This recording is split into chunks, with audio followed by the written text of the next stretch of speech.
খুলনাতেও বন্যা দুর্গতদের সহায়তায় ত্রাণ সংগ্রহ করা হচ্ছে। এ বিষয়ে জানাতে নগরীর শিববাড়ি মোড় থেকে যুক্ত হচ্ছেন সহকর্মী রামিম চৌধুরী। রামিম, যেমনটা জানছিলাম, ঢাকা বিশ্ববিদ্যালয়ে ত্রাণ সংগ্রহের কার্যক্রম চলছে। আপনি জানাবেন যে খুলনাতে কি পরিমাণে ত্রাণ এখন পর্যন্ত সংগ্রহ করা হয়েছে, আর ত্রাণ বিতরণ নিয়ে তাদের কার্যক্রম সম্পর্কে কোনো কিছু জানতে পেরেছেন কিনা?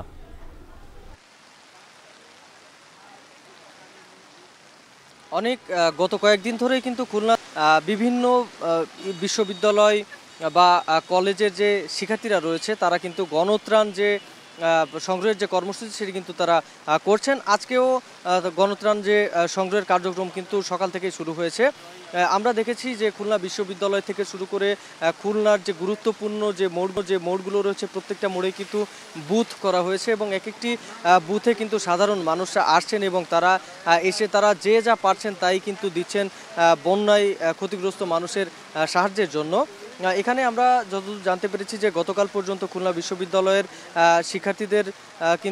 শিক্ষার্থীরা প্রায় 16 লাখ টাকার মতো যে অর্থ তারা পেয়েছেন এবং এর পাশাপাশি তারা এর বিভিন্ন রকম সামগ্রীও কিন্তু তারা পেয়েছেন, যেমন চাল, ডাল, বিভিন্ন রকম পোশাক রয়েছে, শুকনা খাবার রয়েছে, সব কিছুই কিন্তু তারা পেয়ে সেগুলো তারা সংগ্রহ করছেন এবং তারা বিভিন্ন সময় কিন্তু তারা বিভিন্ন জায়গায় সেগুলো পাঠিয়ে দিচ্ছেন।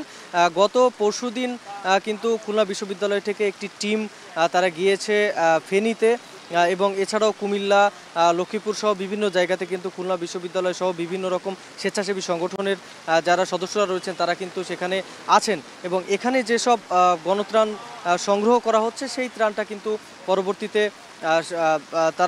তাদের যে টিম সেখানে কাজ করছে সেই সব জায়গায় পাঠিয়ে দেওয়া হচ্ছে। তো আজকে আমরা রয়েছি শিববাড়ি মোড়ে এবং এখানে কিন্তু সাধারণ বিএল কলেজের বিভিন্ন শিক্ষার্থীরা রয়েছেন এখানে এবং বিভিন্ন স্বেচ্ছাসেবী সংগঠন রয়েছেন এখানে প্রায় 5 থেকে 6টি বুথ রয়েছে এই মোড়টাতেই এবং এখানে কিন্তু খুলনা বিশ্ববিদ্যালয়ের বৈষম্য বিরোধী ছাত্র আন্দোলনের ব্যানারেও একটি বুথ রয়েছে। খুলনা মহিলা কলেজের একটি বুথ রয়েছে। এর পাশাপাশি এখানে কিন্তু বিএল কলেজের একটি বুথ রয়েছে। মোটামুটি শুধু যে এখানে তা কিন্তু নয়, নগরীর নগরীতে ঢোকার যেসব জায়গা রয়েছে সেই সব জায়গাতেও কিন্তু সাধারণ শিক্ষার্থীরা এবং সাধারণ মানুষ তারা বিভিন্নভাবে তারা এই যে গণত্রাণ সংগ্রহের যে কার্যক্রম সেটি তারা করছে।